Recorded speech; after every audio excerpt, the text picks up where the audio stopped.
whomever. Thank you. Right, so we start. So welcome all to this Subject and Overview Scrutiny Committee 3 meeting, which, due to government advice to the public to practice social distancing, will be held virtually. Committee members and officers will be accessing the meeting from remote locations. The meeting is being recorded and will be available via the council's website to be viewed subsequently. Please can everyone ensure that all mobile phones are switched off or at least to silent mode. Members will have received an electronic copy of the agenda on Thursday, the 10th of February 2022. For the record, the agenda can be viewed on the council's website. Members and officers will be speaking at various points during the meeting, and those speaking may switch their cameras on at that point, but I would ask that, with the exception of myself as chairperson, at all other times you keep your cameras and microphones switched off, as this will help minimise the background noise and interference and to ensure the connection remains as stable as possible. Please do not use your microphone until I invite you to do so. We all know the rules by now. Officers from Scrutiny will be supporting the meeting and will be monitoring the use of microphones throughout the meeting, and where necessary will mute those not being used. If any members wish to speak, to take a point or question, make a point, raise a point. I didn't read right. They should please click on the raise hand button at the top of the Teams window and I will come to you in turn. Please do not use the instant messaging chat to enter any questions or comments. So now I've gone through that, we'll go to agenda item 1, which is apologies for absence. And Lucy's helpfully popped up so she can tell us who's apologised for today's meeting. Thank you, Chair. So I've received apologies for absence from Councillor Alex Williams and Councillor Lynn Walters. Fabulous. Is any other officers or members have any apologies for absence before we move on?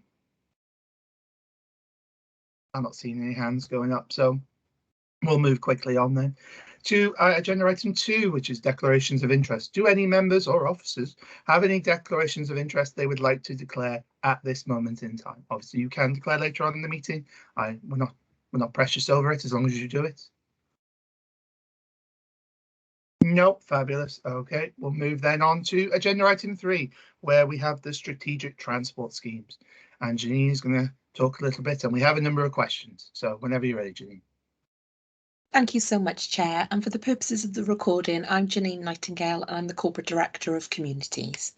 So, Chair, the paper that you've got in front of you, or that has been circulated in appendices, are Bridgen's intended strategic transport projects.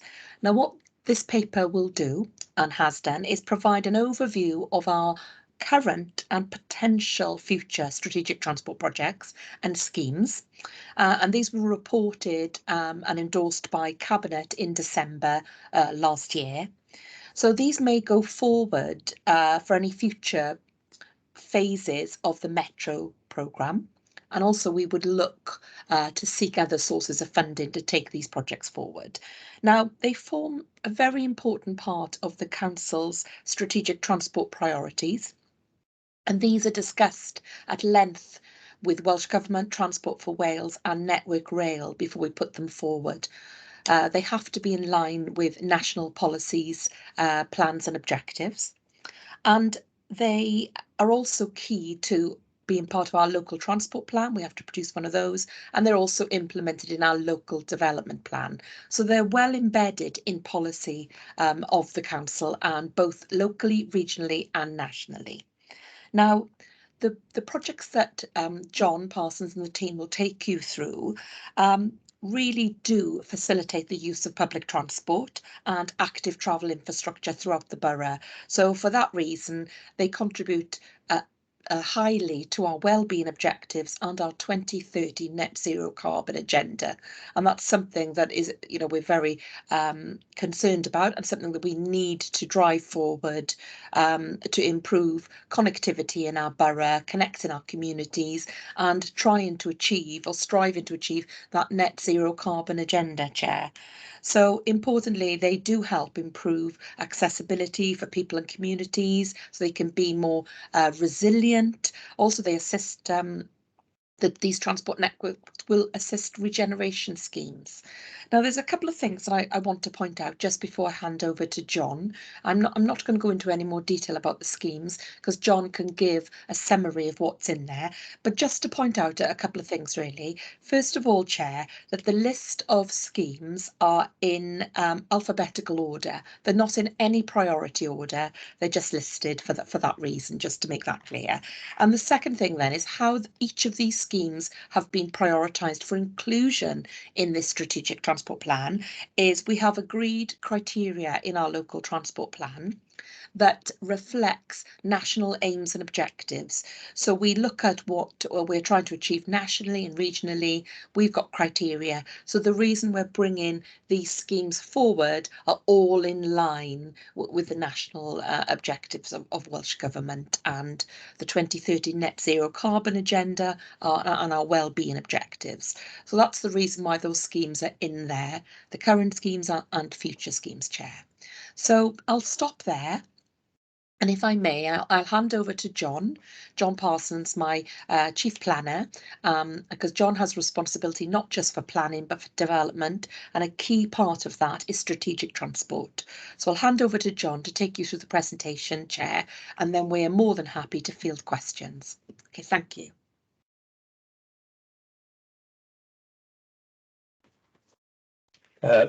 Thank you, Chair. Thank you, Janine, for that introduction. For the purpose of the recording, my name is Jonathan Parsons, Group Manager for Planning and Development Services.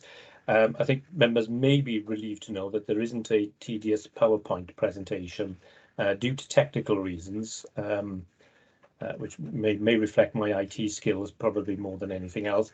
We haven't been able to bring the presentation forward, but what I will be doing is talking through the schemes.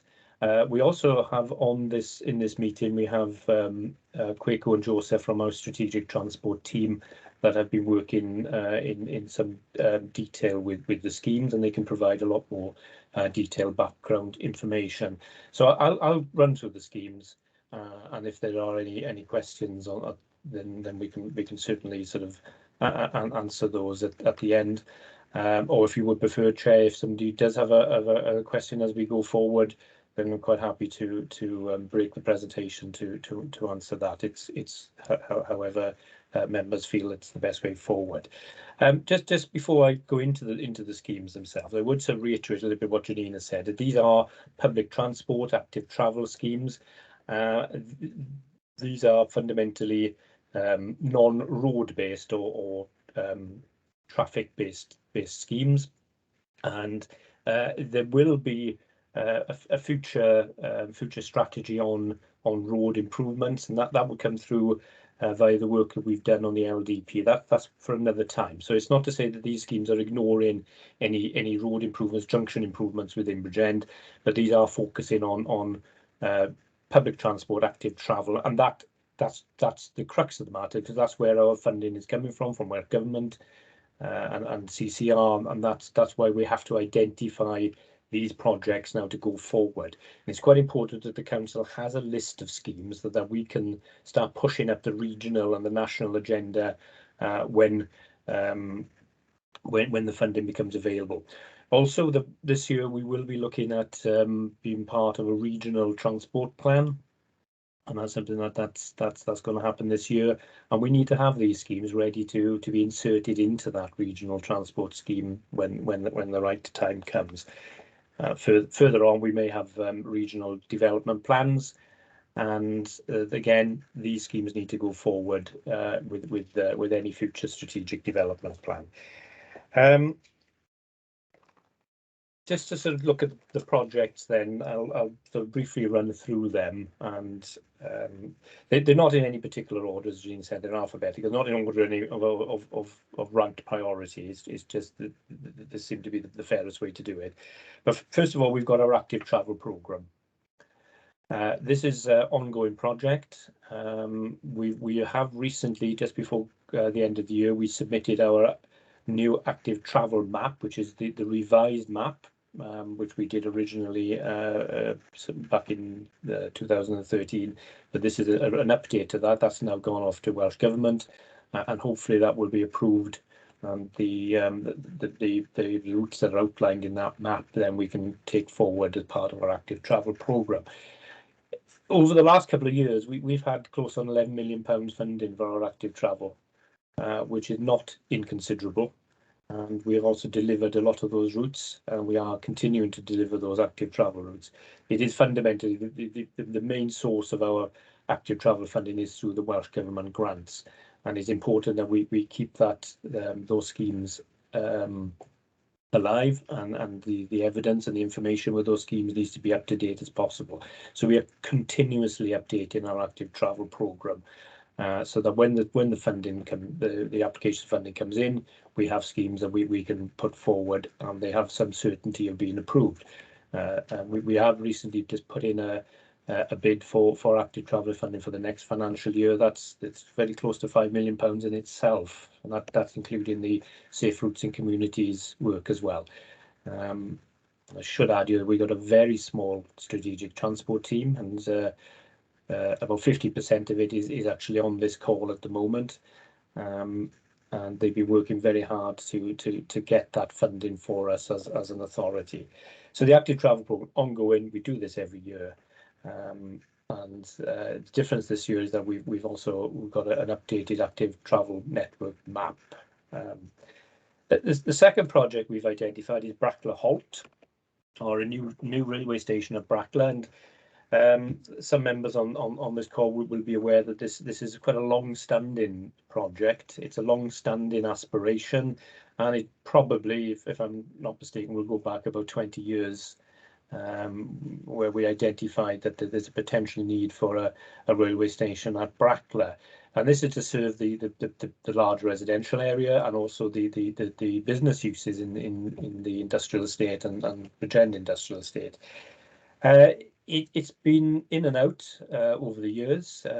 It's not found favour regionally or nationally.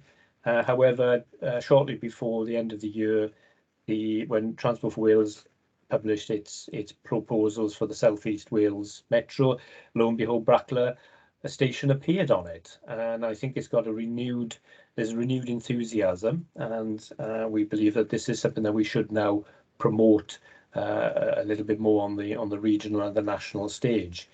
There's clearly that there is a demand for it due to the large residential area and the potential access to business uses. But any new station is a massive undertaking. It needs the cooperation of Transport for Wales, needs the cooperation for Network Rail. It's not just a simple case of actually building the station, and it takes a lot of work. It probably takes about 5 years, maybe 6 years to bring forward a station, and the cost could be somewhere in the region of £20 million with all the engineering work. It may sound that's a lot. It may sound that that's a lot of money, but with the right funding, we're sure we can deliver that. Part of the project has already been delivered. The actual park and ride element, which was obtained on the back of Section 106 funding, is actually in place. We've not been able to use that, obviously, because we don't have a station for it to serve. But we implemented that. We had to implement that because otherwise we'd have to give the funding back. So that part of the infrastructure is there. We've also identified through active travel networks the need for a active travel bridge over the line at that point, which will also help with the active travel network and maybe relieve congestion on other routes. So these elements can be delivered in advance of the station coming forward, but we need to get this now on the political agenda regionally and nationally, so that when people start talking about new stations, the first thing they think about is Brackla. A lot of new facilities go in elsewhere within the region, but I think it's time that Bridgend sort of promoted its own agenda with regards to stations.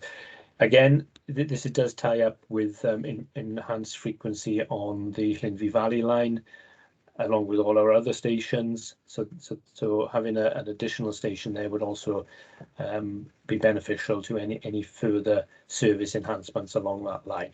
Also bear in mind that this is a national railway line. There's national services, high-speed services go through here.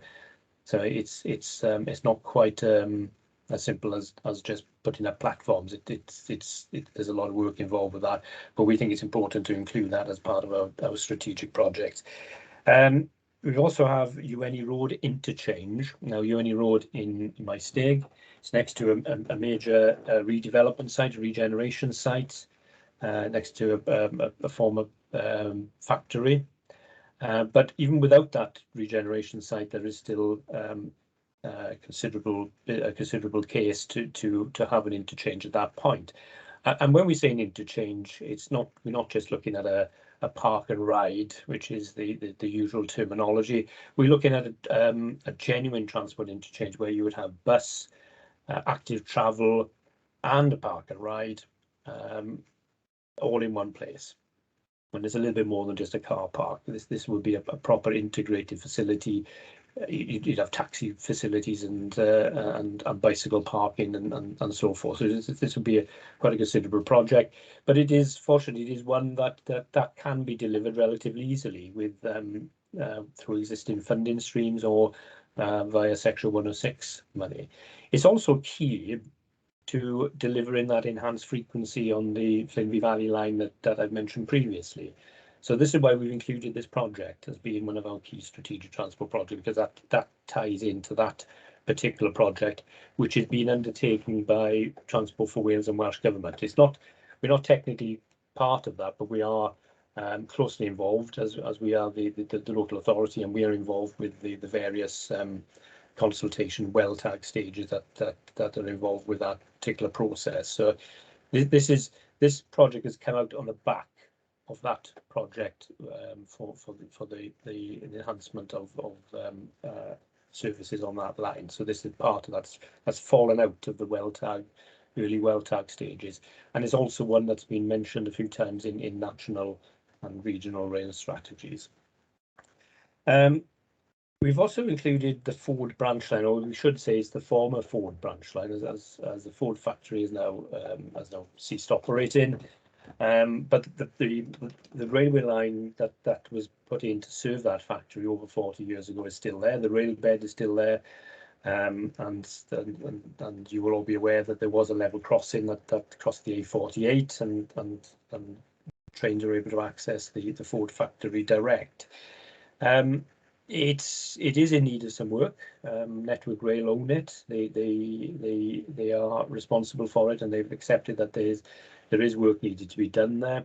But in theory, it could, with enhancement, it could be used for heavy rail, but probably more importantly, with minimal work, it could also be used for light rail options, or even tram train proposals to serve that large site. The level crossing itself has been removed. It no longer exists. That was Network Rail's prerogative, and they removed the level crossing. But the rail bed still there, and it could also serve any future development on that site with the right infrastructure put in place. So I think it's important to have that and not to lose sight of this valuable railway asset as we go forward. The line does connect to the Vale of Glamorgan line. So that there is also possibilities of connecting into the wider network in that area. So this has been put forward, particularly at the moment where the future of that site is potentially being discussed with Ford and other potential developers. We've included the Garw and Ogmore Valley, and here we're looking at, we're aware of the constraints in that area.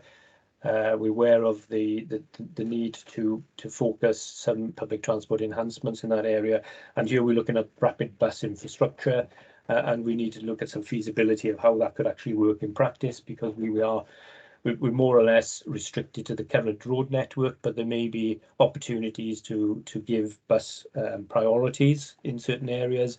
There may be scope to have some bus lanes off the main carriageway, and there may be possibility of having more smarter information systems in operation to allow people more flexibility and greater certainty rather than in using the bus network. So this is something we've also flagged up as being a priority. We've included junction 36 of the M4. Now this is this is a major problem for us in Bridgend. The junction itself is up to capacity in terms of its use and traffic use, and this does have an impact on how we can develop sites north of the M4 in the future, because we're aware that any more or a further increase onto that junction is going to lead to severe problems. However, there is a body of work being undertaken by Welsh Government that's looking at all the motorway junctions in this area, and we would be consultees. We are consultees to that, but we're looking at it more from an active travel priority viewpoint.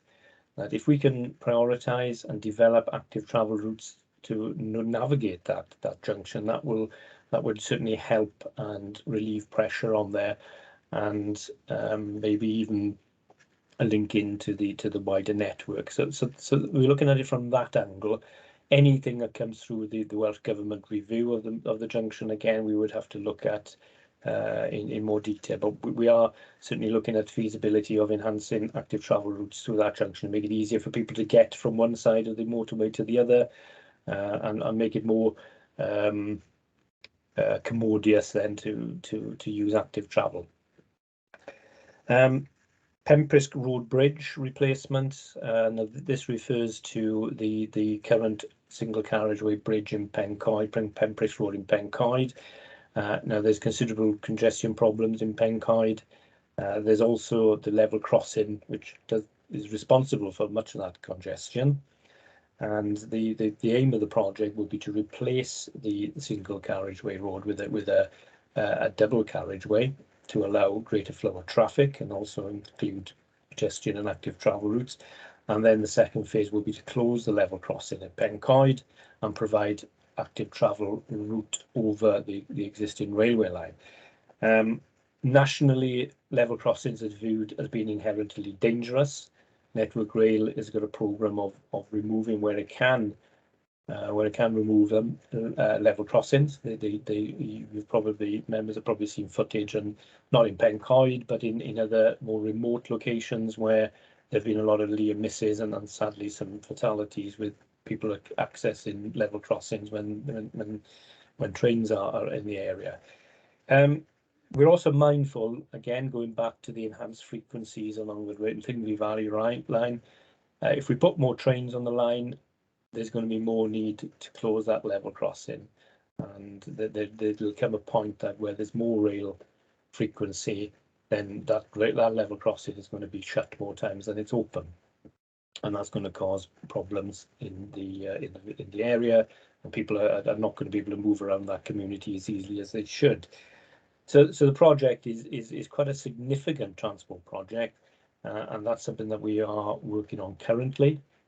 We've had some funding through Welsh Government and CCR to do feasibility work, and we've reached the point where we've actually carried out a major consultation in the community on these proposals, and the next step now is to move into the more detailed design stage, and this project then will probably evolve from being a metro project in itself, but it will evolve into something far more significant, because this does have implications for the region and nationally, and this is a significant project on the mainline railway, and this needs to have national attention, and we need to be looking at funding streams going forward. We could be looking at about £20 million to do this work. It could be more.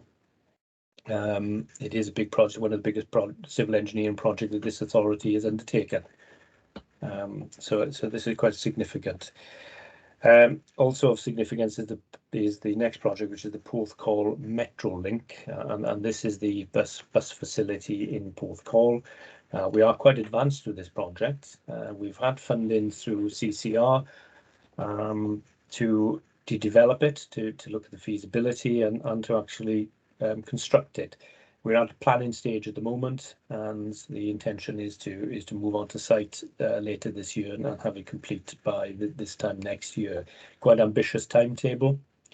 We're aware of that, but there's been a lot of hard work has gone into this to get the design right, get the location right, a lot of consultation with the bus operators and the statutory undertakers. So this is another big project for us. The cost of the facility is over £2 million, and it is a 21st century development. It is an advanced design. It incorporates a lot of sustainable features, including a green roof. There's also a rain garden which will help with water runoff. The roof as well will also help with future maintenance, because you wouldn't have to be cleaning the roof. A glazed roof would require maintenance. But it's a well-needed facility for Porthcall. And when you look at it in the wider context, there are considerable plans for Porthcall in regeneration terms, and this facility is desperately needed. We can't keep regenerating our areas without good links to public transport, and that's very clear coming through national planning policy. And this facility is going to be instrumental into serving any future development, as well as the existing population of Porthcall. So this is quite important for us, and is an integral part of the regeneration strategy as well. Porthcall, members may be aware, they may not, but Porthcall is actually part of the South East Wales Metro. It does actually have a point on the Metro map, and if you look at it, if you look at the Metro map, you'll see that there is a circle at Porthcall. So it is of significance, and this will provide the link further afield into the wider Metro and links to railway stations and railway infrastructure as well. So this again, significant transport infrastructure project. We're also looking at, again, with Porthcall in mind, we're looking at enhanced bus priorities for Porthcall on the Pyle corridor. We need to get people to and from the railheads to the bus network, and again, this is another priority for us. We can't build a railway station in Porthcall. The line is no longer there, or if it is, it's covered in existing infrastructure.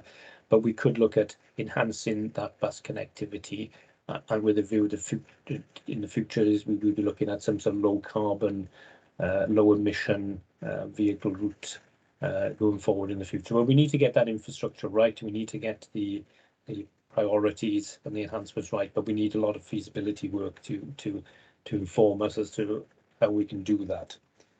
The last one on the list, again, this is connected to Porthcall, and this is a project that came out of the well tag studies that we looked at with Pyle railway station. And Pyle railway station is one of our metro projects, and we are looking at enhancements to the railway station there as part of that wider project, along with the bus link in Porthcall. One of the consultation responses did mention about, well, why not move the railway station to where it originally was in Pyle? The new station actually is in a residential area, but the original station was a little bit further out along the A48, very close to where the Dunraven Windows factory is at the moment. So we did actually manage to get some feasibility work done on that through the CCR programme, and that's demonstrated that it is feasible, it is possible to move the railway station to an area where it could be part of a wider transport hub. Members may also be aware that the strategic site has been promoted through our LDP process for residential site on the eastern side of Pyle, and this railway station would be in that part of that strategic site if it were to be built. You could also look at the industrial estate, which is the other side of the railway line, and providing links into pedestrian links, active travel links into the industrial estate as well, so that would give potential employees greater flexibility in reaching the centres of employment. The industrial estate is of regional significance. It's quite a bit. It's an established estate, and we know that use is going to remain there for quite some time. And we're also aware that we need to maybe look at the future use of people using cars to get to work there. Having an enhanced facility, public transport facility, will also reduce that number of cars on the road. Also of importance, and we could look at providing in a future development, we could look at providing a park and ride facility which would also serve Porthcall in peak times. It could also serve Bridgend and take maybe a localised transport off the road network in Bridgend. We know we have an air quality problem in the centre of Bridgend, and that's down to car usage. And having a park and ride facility on the outskirts of Bridgend would encourage people to get out to the cars for the final part of the journey. So all these factors need to be taken into account. It is a considerable project. It is going to be £20 million plus to do that work, and again, it involves a lot of agreement with Network Rail and Transport for Wales. But again, we need to prioritise Bridgend. We need to get these schemes onto the regional and national agenda so that they do pass into accepted projects when schemes are developed. So again, it's important for us. It's a long-term project, I would add, but it is important that we flag this up very early on, and let's get this promoted through the appropriate channels. So that's our list. It's not in priority order. Much of it will depend on viability and deliverability. But there's no guarantee the project will come forward. But we need to get these projects identified early on, so that when funding comes in, that we can just say, yes, there's a project, and there's as much feasibility work that we can do on these projects is the better. At least we've got, if we can get up to design stage on schemes, then it's just a matter of implementing them and getting them built. I would add that the schemes and the list isn't finite. And next year we could review the schemes, and there may be more schemes that come forward. So we would see this as a bit of an annual programme of looking at our schemes. But I would again emphasise important that we have these schemes that we can refer to and have some political backing behind them to get them delivered. That's basically it from me, but I'm happy myself and my colleagues are on the call. We'd be happy to take any questions from members. Thank you. Thank you. Thank you, Jonathan. As you can see, hands are swiftly going up. Obviously, we had a couple of questions from our pre-meeting, so I'm going to go to them first and then bring members in as we go along who've got their hands raised if it's on a particular topic. So first we're going to go to Councillor John Spanzwick, who obviously is going to talk about Brackley Park and Ride. Thank you, Chair. How do you guess? And thanks, Jonathan, for going through the detail. And I firstly got to say, well, you say it shouldn't be in priority order. I think the Brackley one should be it is right to the first one. It should be a priority. It's been 22 years, almost the whole time I've been a county borough councillor. It's been on the agenda. Way too long, but I understand the difficulties, and it's far from easy with Network Rail and all the rest. So I understand the complications, but I welcome it being on there. Whether it's priority number one or not, that's a debate. And it's great that there's now movement on the active travel as far as the footbridge. Again, that perhaps should have been many years ago, just looking at the footbridge. Great if we can get some progress. It is part of the active travel. But linking it all together, the car park element, I'm sorry, I got to disagree with it, because the section 106 on that wasn't, as far as I'm aware, I've yet to see any black white specifically linking it to that car park. My understanding of the planning meeting many years ago, it was linked to road highway improvements at £380,000. And a further report came to take £80,000 for education for Tremaines Primary School, because of the impact on the development there within catchment. And the £300,000 left was always intended in my book to be toward the Singleton Junction, which has been, I'm not sure where it is, the #1 black spot in the county borough for an amended junction roundabout, with schemes were drawn up on paper and plans back in 2010. And also a further development at the Wyndham Close as a Brackley, there was a section 106 there, linking highway improvements meant to be for single junction. And you did say in the beginning, these are active travel routes, and there's further schemes to do with perhaps road schemes. But it does link together, because I don't know why we spent nearly £300,000 on a car park, which in reality, if Bracknell Station does happen, it's 5, 10, 15 years away, and that car park would have disintegrated or will not be fit for purpose at that time. It's very, very hard explaining to your public why that was built. I would still like to see, and maybe after this meeting, something in black and white that says it had to be built. There was a deal on the land that be purchased for that purpose, but I'm not convinced that the Section 106 money has been appropriately used in this case. And now we don't see single junction appearing anywhere because that links to active travel. Difficult to know because the road bridge under the line is not wide enough for the tunnel, but there's no pedestrian route for 100 metres along Colleges Road, even though we built 340 house development for a lovely active travel route alongside it, or cycle route, pedestrian route. And then for 100 metres, you have to take your life in your hands because we haven't finished it. We have the land there to do it, to alter the road, build the mini roundabout, plans are drawn up. Yet it seems to have fallen off the agenda. So I'm a bit confused how we get where we are. I welcome, there's loads of great schemes there and great if we can get them done. But when it comes to active travel, Bracknell, in my book, for the last 20 years, it still appears to be cut off from Bridgend Industrial Estate. There's no simple route. I understand Grand Railway is not easy and it's expensive and difficult, but so are some of the other schemes. So I still would question, are we looking, from a Bracknell point of view, 23 years I've been nagging and I don't seem to be getting very far. But thankfully, the pedestrian bridge may be sooner than later as far as starting that. But I still think 22 years is a little bit too long to be waiting. Thanks for that, Councillor Spanzwick. Jonathan, did you want to come back first, and then I'll bring back the cabinet member? Yes, certainly. I think. Sorry, Jonathan. Just before you. Sorry, John, just before you go into your full answer, I wonder, because this report was about the strategic transport projects that we've got there, I wonder whether we could pick this up directly with Councillor Spanzwick outside of the meeting, so where we can talk about the Singleton Bridge issue as well. And because obviously I appreciate that it's of interest to everybody, but just wondering whether we can pick it up outside of this meeting, if John would be happy with that. Yes, by all means we could do that. Sorry, when I said John, I meant Councillor Sorry, I meant Councillor Spanzwick then. Sorry about that. If we can get, I've tried to get answers to pass and fail, so if I can get an answer, yeah, great. Well, I can guarantee you we will meet outside of this meeting. We can certainly discuss, because I would say that the Singleton Junction hasn't fallen off the radar. No. I think the biggest problem is the cost.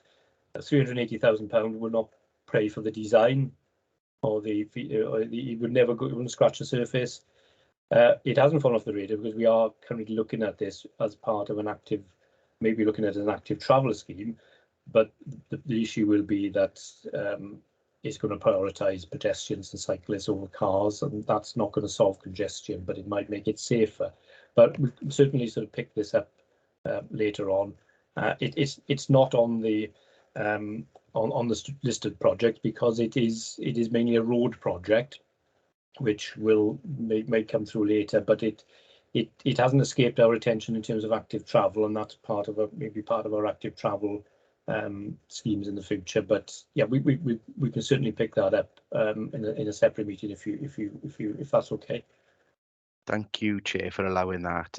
Thank you, John, and thank you, Councillor Spanzwick. We will get that meeting set up within the next fortnight, if that's okay, John. Okay. Thanks for that, both. Okay. I've got Councillor Gareth Howells who had a question on Bracknell Park and Ride, and then I'll go to a couple of hands that I raised. Councillor Howells. Yeah, thanks, Chair, and thanks, Jonathan. And obviously, the issue around Bracknell with the railway station, you know, it's my concern is that the plan to have a station is admirable. The problem we have, of course, is that Network Rail have consistently opposed the setting up of a station there. And I was wondering, and you're looking at feasibility studies long term. The site of where the station was proposed was actually the old Bridgend Arsenal station, wasn't it? It was the halt there, where people used to go, when they had the old Arsenal there, the munitions factory there years ago, right? And when you look at the site there of the railway line, the down line, and down is the Cardiff to Swansea line, has a passing loop, but the up line to Cardiff hasn't.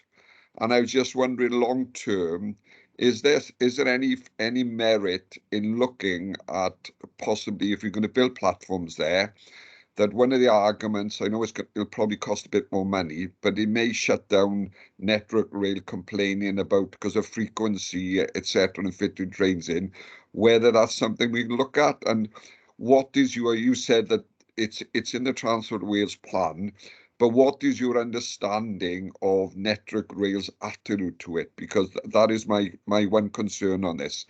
And I'll stop on that, Chair, but I can come in on some other points later on, and I hope you do mind me just raising that, Jonathan. Jonathan, did you want... Councillor Shaw, on this point, you're just waving at me, yeah. No, I didn't miss my opportunity to talk from our pre-meeting, so by all means carry on, but I've got a few points to raise from the pre-meeting. Park? If it's on Bracknell Park and Ride, come in now, and then Jonathan can No, it's not. No. No? All right, carry on, Jonathan. I come back in on that. I'm not aware of the passing loop there, and yeah, I'm aware of the history of the area, but I think we could certainly look at that as part of any feasibility. I don't know how it would impact on the scheme going forward, but at the moment we need the funding to actually do that work to start that process rolling, which we don't actually have at the moment. So hopefully we can draw down on some funding to look into that in more detail. Yeah, Network Rail are our partners, same as Transport for Wales, same as Welsh Government, and they're all part of this transport problem. I think Network Rail's priorities may be slightly different because they are fundamentally involved with rail bed, rail track, and infrastructure, and they need to keep the service running. I think that's where their interest lies, and quite rightly so. That's their priority, and that's what they have to do.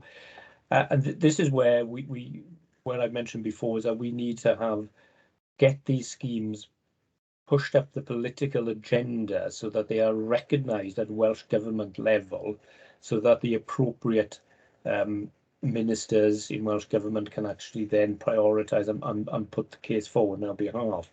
So this is where we need to raise these schemes now. It's a part of us bigging ourselves up within the region and making ourselves heard. I think if Network Rail are presented with a fully design scheme they are part of, then the scheme is integral with their intentions and their priorities on the line, then I don't see that there's a need for any objection. I think the problem is that what they have been presented with perhaps in the past was something that wasn't maybe at an appropriate level of design. But also what you need to bear in mind as well is that priorities nationally have changed significantly over 22 years. We now have planning guidance and transport plans that we didn't have then.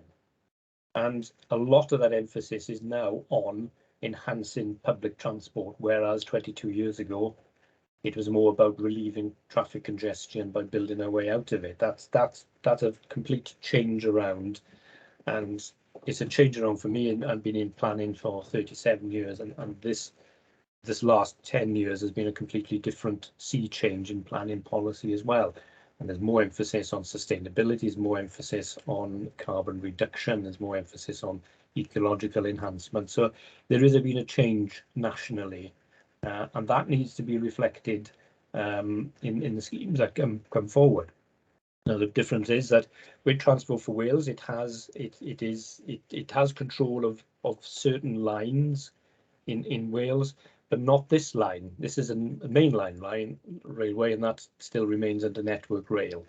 So in other authorities where Transport for Wales have full control of the network, these issues are perhaps less so, but we're talking about the main Swansea to London railway line, and any work on there is obviously going to have to be with the consent and the agreement with that particular line owner, line operator, and that's where we need the political support to make that happen, and we also need the technical evidence to make it happen. But unless we identify this as a project we won't be able to get either. So hopefully we can make progress on it in the future. Yeah. Can I just come back on that, and I concur with your points about the challenges. I think that the difficulty is, Jonathan, that of course rail isn't really devolved, and that's why the Welsh Government negotiated the Core Valley lines that they take over for doing the infrastructure, where they're electrifying it, right? The problem we've got is that, it's like the MyStake line. We've been trying to get that enhancement of the frequency for years. Network Rail have dragged their feet consistently, and that seems to be being continually delayed simply because they now apparently turn around and saying that there's a delay in putting the passing loop in because they want to close the signal box in Tondy and centralise all the signalling in the control centre just outside Cardiff. So, I really think, it's not a matter for you as an officer, in fairness, but I really think from a political perspective, all the political parties across the county borough ought to be lobbying the UK government to devolve responsibility for Network Rail to the Welsh Government, because we will never be a priority. We've seen the issues about funding, no funding being passed through consequential funding for HS2, and the difference extra money like that would make would be incredible. So I just hope that politically across the board, everyone in the county borough and the parties can support that move. Thanks, Jonathan. Thanks, Chair. Thank you, Councillor Howells. Right, okay. So we've got a couple of hands up. Councillor Julia Williams, is your question on Brackler Park and Ride, or I know you've got your hand up, Rod, I can't see you. No, Yeah, no. I had a question from the pre-meeting, Chair. Oh, okay. Sorry. No problem, Julia. We'll come back to you in a second. Rod, sorry, go on. Thank you, Chair. Yeah, and Jonathan, thank you for broaching this subject. It's fundamental for the prosperity of the county that strategic transport is taken a view of. Of course, we have to bear in mind that of the three valleys of the county, only one has railway lines, so I'll come on to that in a second. But there's three paragraphs I wanted to address if I could. I am given to recall the phrase a sociologist called Amin actually once came up with was think globally and act locally.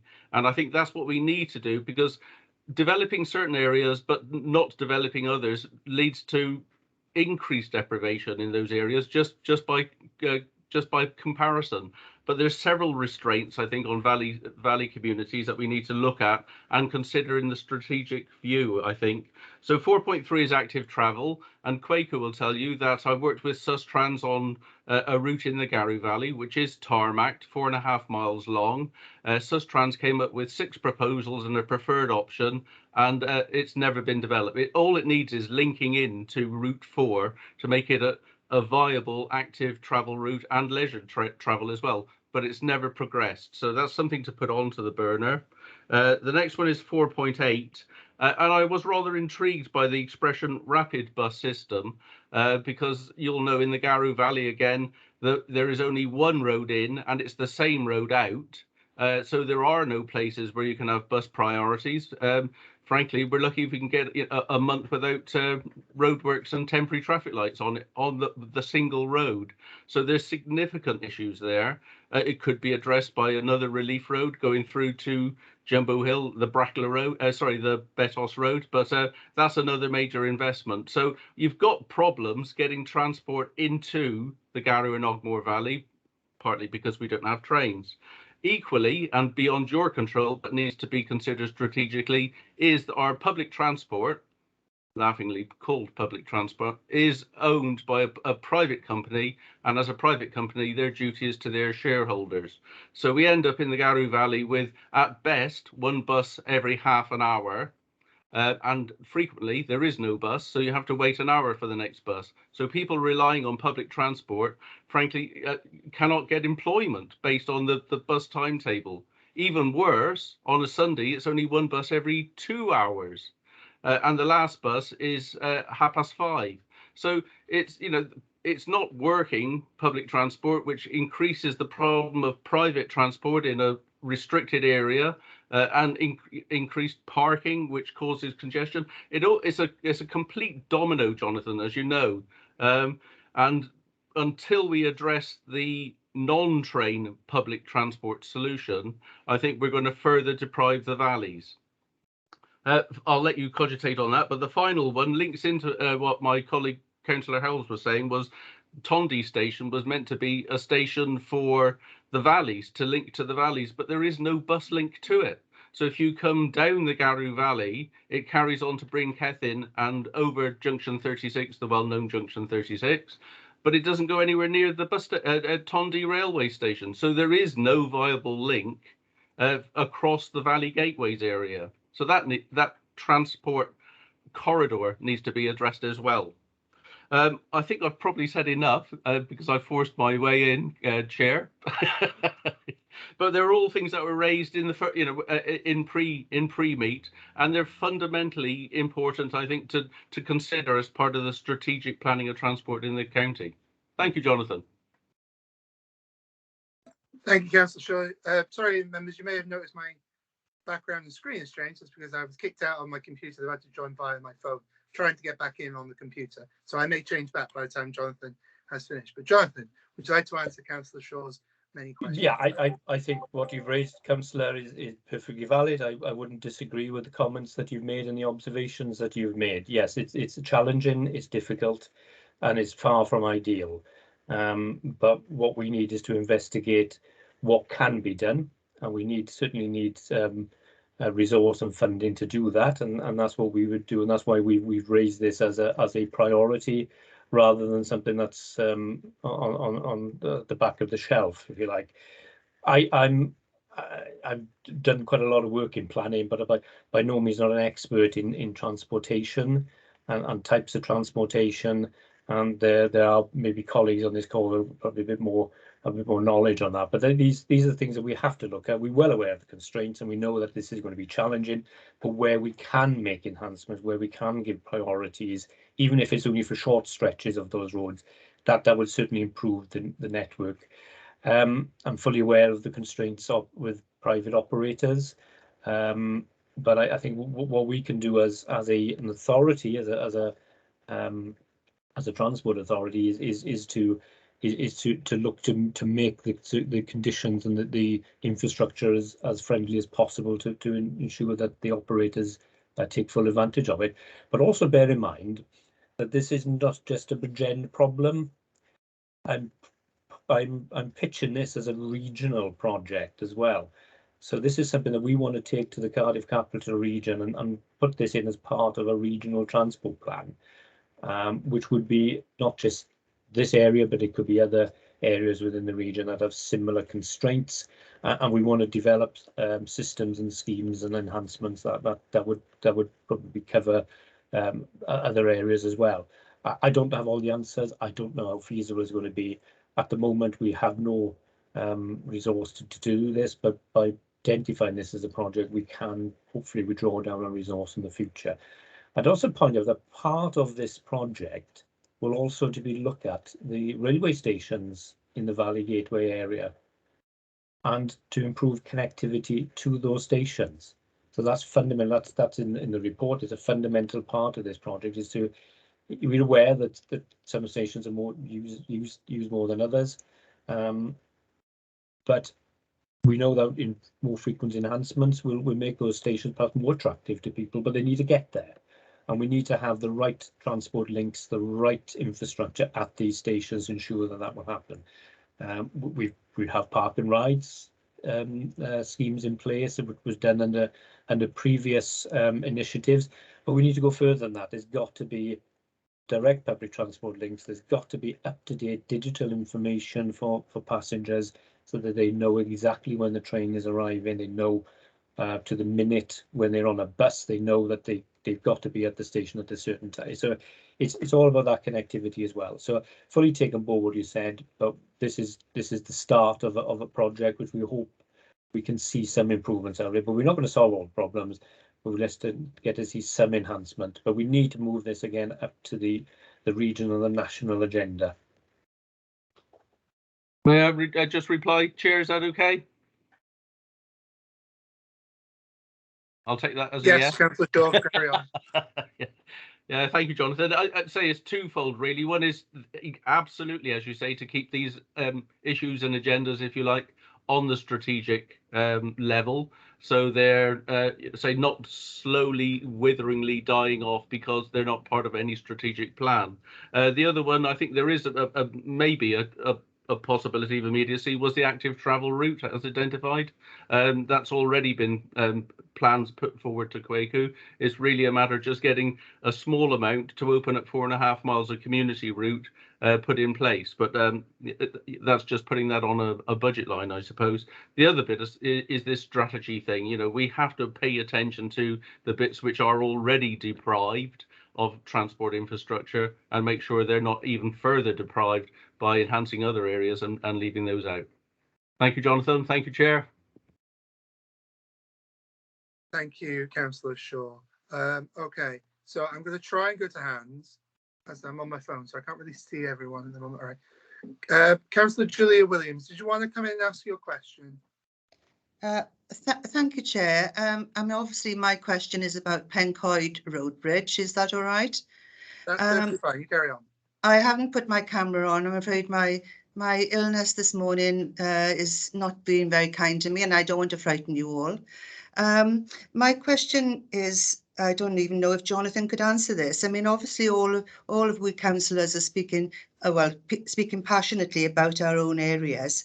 I've spoken many times in the past, or rather said about how I think that this government thinks that everything stops at Cardiff and the rest of it, Wales beyond Cardiff, doesn't actually exist.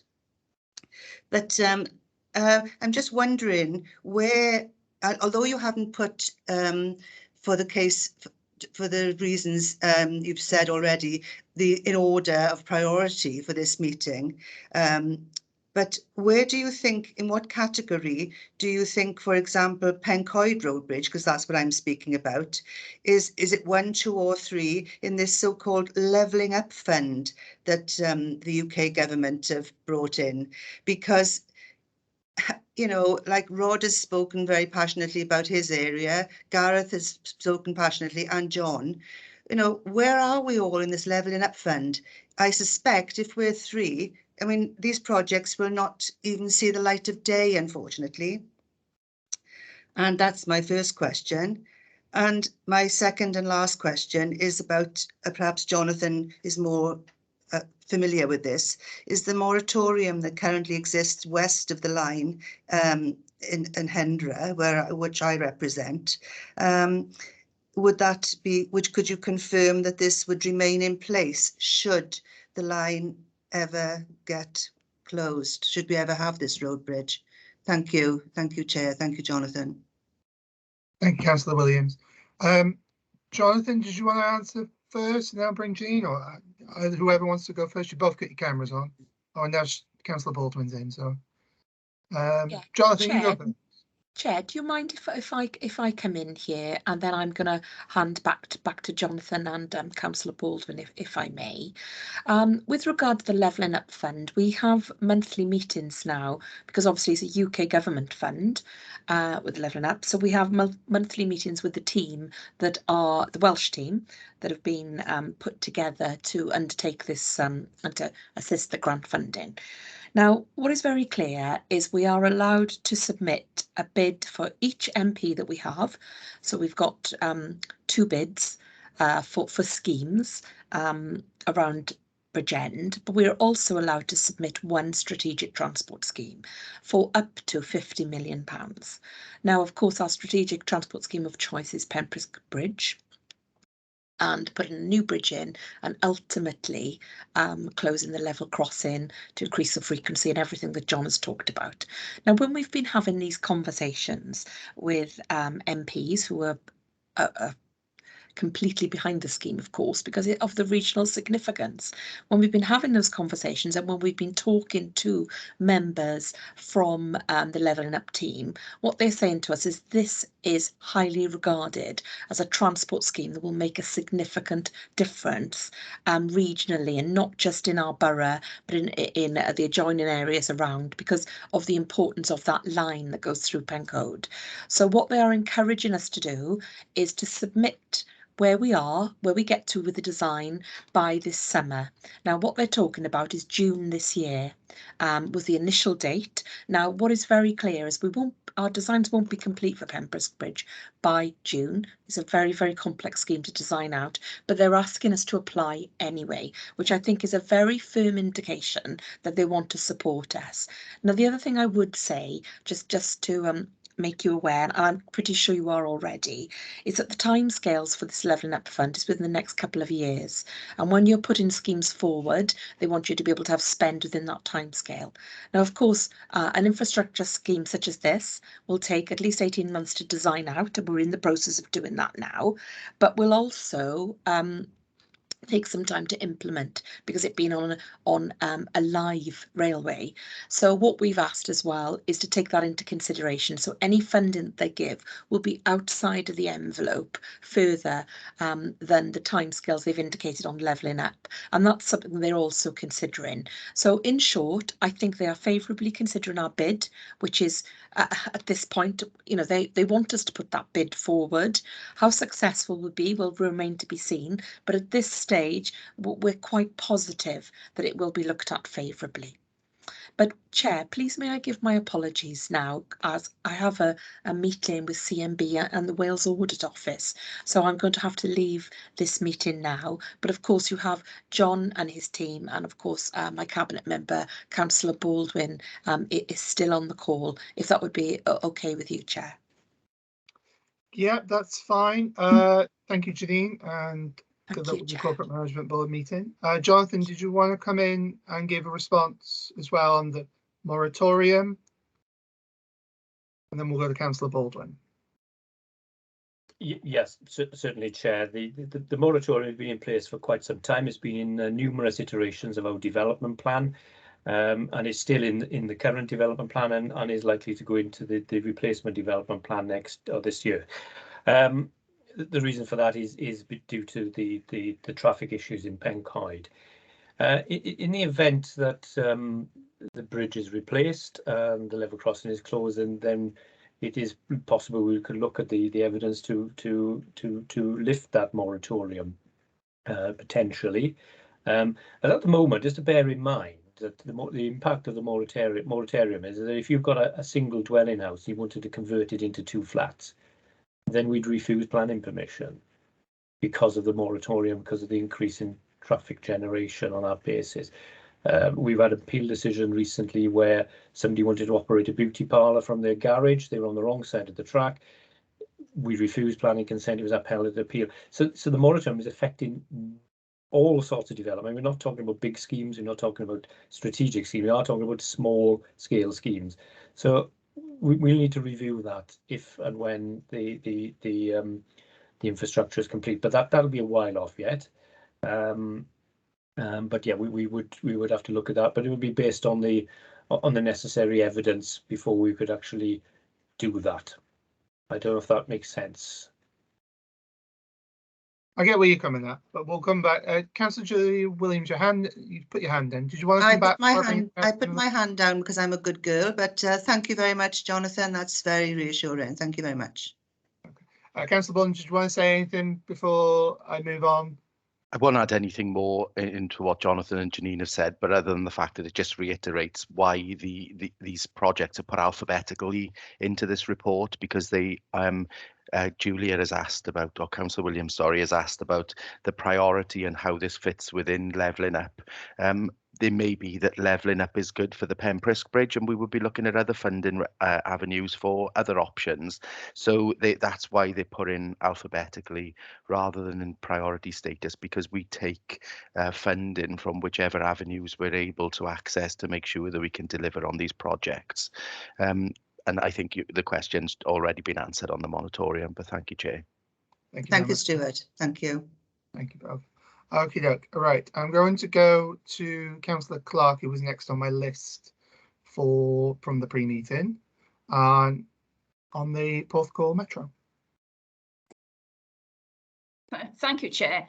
I'm a little confused at what has actually been said this morning, because I always assumed that 413, which is the Pyle Railway Station relocation and parking ride, was feeding into 411, which is the Porthcall Metrolink.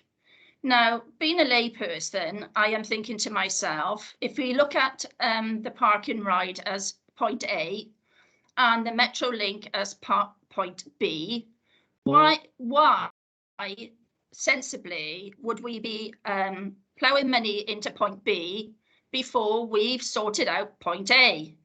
That is the way I'm looking at it. The bus facility is going to be built by this time next year, 2023.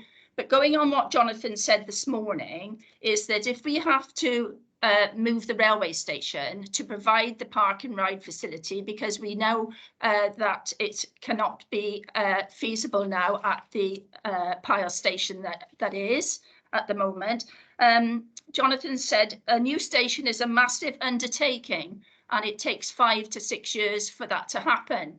So here we are when we have the bus facility next year in 2023. We're looking at 2030 maybe before point A has been sorted, if point A can ever be sorted. You know, we're mentioning the bus facility is going to be over £2 million. I mean, that's a jaw-dropping amount.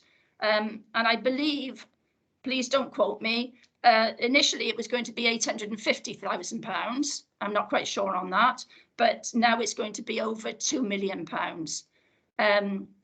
Really, it just doesn't make sense that, you know, that we're building point B before we've sorted out point A, quite frankly. That really is my my question. Thank you. Thank you for that, Nora. Jonathan, did you want to come in? I'd happily answer that one, Chair, to be honest, rather than Jonathan, if that's okay. I don't think B has to follow A in this position, because at the end of the day, what we're doing is investing £2 million into a new Metrolink for Porthcall, which is going to provide enhanced bus services, enhanced bus provision there for 4 parking bays that is still going to connect to other other bus stations. So it's going to be, there's going to be the link back to Bridgend. The enhancement that was planned for Pyle was not going to deliver the required additional parking spaces at the current train station, and that's why the money was redirected to provide an enhanced provision in Porthcall. Now, the original project, Nora's right, was not going to cost the level that it was going to cost, but it was an open structure. And when we looked at it, we didn't think it was befitting of the regeneration that is going to be taking part on Salt Lake Car Park. We wanted something that was going to be of a far higher standard. So that was re-evaluated, and the facility is going to be closed in and is going to have a green roof. So we took a conscious decision to invest more money into the Metrolink in Porthcall by rediverting it away from the Pyle park and ride, because that wasn't going to provide us with any real enhanced services. So I don't think that it's pointless delivering the Metrolink in Porthcall when we don't have the Pyle one, because you still have that connectivity to through the bus routes, and hopefully in the future, when we can deliver on a more effective and a better park and ride in Pyle, then that will improve the connectivity as well to Porthcall. But £2 million is a lot of money. I agree, Nora, but that is £2 million that is being invested into Porthcall, along with other regeneration aspects for Salt Lake Car Park, which I think is going to add value. Thank you for that, Councillor Baldwin. Councillor Clark, did you want to come back? Yes, please, if I could. Yes, I take on board it's a massive investment for Porthcall. quite frankly, I mean, if residents are going to actually live on Salt Lake, whenever that comes, I mean, you know, are they going to be wanting to live by a bus terminus? And you know, is there a guarantee that this park and ride facility is going to take place at all? Well, the issue of parking near the Metrolink, Nora, I think is probably reflected across the entire country, if not the world. Bus and transport links go through and around residential areas to make it easier for people to travel. So the thought that people wouldn't want to live near a Metrolink is surprising, really, because of course they would want to, because it's going to improve their ability to move around Porthcall and the surrounding communities. We don't know whether the Pyle Park and Ride is going to be built, because we are going to have to continue to look for additional funding to be able to deliver it. But as Jonathan and Janine have previously explained, that is why we have strategic transport projects included in this report, to show that it is our intention and our ambition to deliver those. Thank you, Chair. Councillor Clark, did you want to come back before I bring the leader in? I might want to come back after the leader's spoken. Thank you, Chair. No problem. Councillor Hugh David, leader, would you like to say anything? Yeah, I think it's been a helpful debate, because it's making us talk and think about what we mean by the metro. And sometimes there's this perception, unfortunately, that the metro is just about rail, and it isn't just about rail. It's actually about an integrated public transport infrastructure system for South East Wales. And still, the biggest form of public transport in South East Wales is bus services. 3/4 of all public transport journeys in South East Wales are undertaken on the bus. And we want to see greater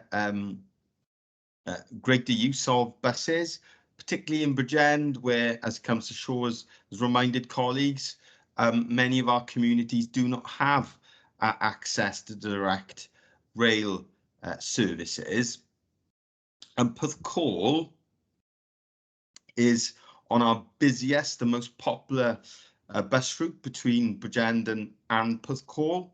Very important public transport link that is used by thousands of people, and this is about encouraging greater use of that transport link. And actually, we know from all the evidence and all the studies that having high quality waiting facilities will have an impact in terms of encouraging more people to use public transport. We simply do not have good enough waiting facilities currently in Porthcall for people using public transport, and that will discourage people, and does discourage some people from using public transport. And our vision is about changing that, and we can see the benefit that in terms of Bridgend, which is one of our busiest, I think it's second busiest bus station in the South West Wales region. I use in that region as a comparator because First Cymru largely operates in that region. Thanks, Chair. No worries there, leader. Councillor Clark. Yes, thank you for that, Hugh. And yes, obviously, I have to agree is that the way forward for Porthcall are bus services, because let's face it, our railway is gone, unfortunately. But will the service, will the bus services be enhanced to Porthcall once this terminus is in operation? And the other thing that I must mention here and not leave it is, As perhaps members know, our bus station, if you can call it a bus station in Porthcall, is on John Street, and it's just, you know, shelters, etc. And obviously it calls in at the co-op as well. Will those bus shelters and everything appertaining to bus services be removed from the street scene once the terminus is in operation? Thank you. Thank you, Nora. Councillor Clark. Jonathan, Councillor Baldwin, Councillor David. Jonathan, there you go. Just on a point of for information as well, though, I think we need to stop using the word terminus, because terminus implies that the bus stops there and doesn't go any further. This is a metro link, which is about improving connectivity.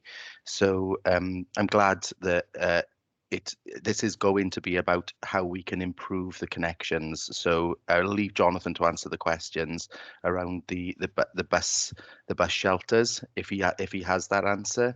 But if not, Nora, we will come back to you on that. Jonathan. Yeah, thanks, Councillor Baldwin. Thanks, Chair. I'm not entirely sure what's going to happen to bus infrastructure once the facility comes into operation. I know that the bus operators, we worked with the service operators quite closely when we designed the facility, and they are fully on board with it. They see it as an improvement, as an enhancement to the current situation. They don't see that there's any fundamental impact on the routes that they operate on. Whether they will put on extra services, again, that's something that's outside our control. I can't say one way or another on that. But what we are doing is providing a better facility, an enhanced facility, and a better experience for people that are visiting Porthcall and people that are living there. They'll have a fully enclosed structure. It's better than what is currently provided there. I'd have to get back to you on the issue of whether the existing infrastructure would be removed. Unless Quaco is on the call, as you could perhaps clarify that position now. But I hope that sort of goes some way to answering your question. Quaco, do you have an answer? Yes, Chair. Yeah, thank you, John. We have looked at that. What happens to the bus shelters on Lyons Road, John Street, and we discussed with the bus operators. They would want that retained as a layover kind of stop. But we have been taking the firm decision on it, because if we are going to keep it as a layover, then we've got to think of the maintenance implications of that facility. So it is one of those things that we've spoken to our traffic management colleagues, and who think that it could become part of the on-street parking provision. But no firm decision has been taken yet, because whichever route we look at, we have to consider the maintenance implications. So as to whether it's going to remain as a bus layover, or it's going to be a bus layover, or future on-street parking, that decision has not been made yet. Thank you. Thank you for that, Quaco. Councillor Clark, are you happy with those responses? Or do you want to add anything? Well, sort of. Obviously, Quaco has just mentioned, it would be a problem maybe about the maintenance, as long as the bus shelters didn't fall into sort of disrepair and just rusted away and looked absolutely awful on the street scene. And I just wanted to come back on Councillor Baldwin's remark about the terminus. If I remember rightly or wrongly, I believe initially it was being called a terminus when this project started out. So that is why I referred to it as a terminus. But I won't do from now on, Councillor Baldwin. Granted, I think it was a terminus originally, yeah, but obviously we've evolved it to a metro link to make sure that it reflects the fact that it's about creating connectivity as opposed to just stopping in Porthcall. But thanks for that, Nora. Yeah, thanks very much, and thanks, Chair, and thanks officers as well. Thank you. Thank you, everyone, for that. Okay. Councillor Matthew Voicey, you've had your hand up very patiently. I'm going to bring you in now. Do you have your question? Yeah, thank you. A lot of the points and questions have already been raised, but I was going to ask. Obviously, we'd like all these projects to come to fruition. However, there must be some sort of prioritization and I take Julia's point, we all speak passionately about our own areas. Obviously, Oldcastle has had some interactive travel routes installed recently, or currently being installed. And we have obviously the rail station, what's not quite in the ward, is in the town centre. However, I do feel that we need to look holistically at the county borough, not just at our own wards, and look to see which projects would actually have the greatest impact by coming to fruition. Now, having lived in Pencoed many years ago, I certainly would put the issue of the level crossing and the bridges as my #1 priority, followed closely, obviously, being a bit more territorial about the bus station and the rail station being integrated to form an interchange in Bridgend, thus releasing development space at the bus station. But obviously, the big question is, with these projects, the one that delivers the greatest economic socio impact would surely be the one that we try to target. And I think Councillor Baldwin pointed out that if money comes along elsewhere, we'll take it for whatever project we can. But we really need to prioritise those that have the greatest impact. And looking at all these, I certainly think the opening up of the land the other side of the rail crossing in Pencoed is a huge problem. We've come across it continuously in planning, and as part of the the next strategic plan. So that would be my favoured #1. Obviously, the socio-economic and the money side of benefits have all been considered. So, is there a running order of priorities? And finally, somebody mentioned about delegated power of Network Rail. Well, I'm sorry, the Assembly or the Welsh Government, whatever they're called these days, has a train set. It's got an airport. Can't really run either of them. I really don't feel delegated Network Rail to them would be useful, and certainly wouldn't want to support that. So looking holistically, what are the priorities? If we could choose one project to get over the line, which one would it be? I'm quite happily to take that one, Chair, because I think I've already answered it. There is no priority amongst these because we are looking at all of them as strategic transport authorities. We've recently, over the last term of this council, secured over £12 million in relation to active travel and safe route to schools. And as we've heard earlier today, we've already submitted funding for around £5 million for our already identified active travel routes. So if that wasn't listed as our top priority, then people might be asking why we're spending so much time focusing on that. So to thank our officers is that all of these are a priority because they would have been identified as strategic priorities to be included within this report, and so we can't really put them in order because we have to consider the whole county to make sure that we are addressing the needs of everybody that lives within the county. So if Pemprisk is up there, of course, and because of the Levelling Up Fund, it is allowing us. We first used Cardiff Capital Region funding for the feasibility. Then Levelling Up came along, and there was that opportunity for us to go into the stage 2 of the Levelling Up to be able to progress this. So there is no direct priority on those. Appreciate, Matthew, that you think that Welsh Government has got a train set and an airport, but I think probably more of a John Candy fan that we've got planes, trains and automobiles. So I think I probably would prefer a fully devolved responsibility over all of those. And maybe the priority for Bracklow train station would be increased if Westminster decided to extend electrification all the way to Swansea and not think that the line ends in Cardiff. Thank you, Chair.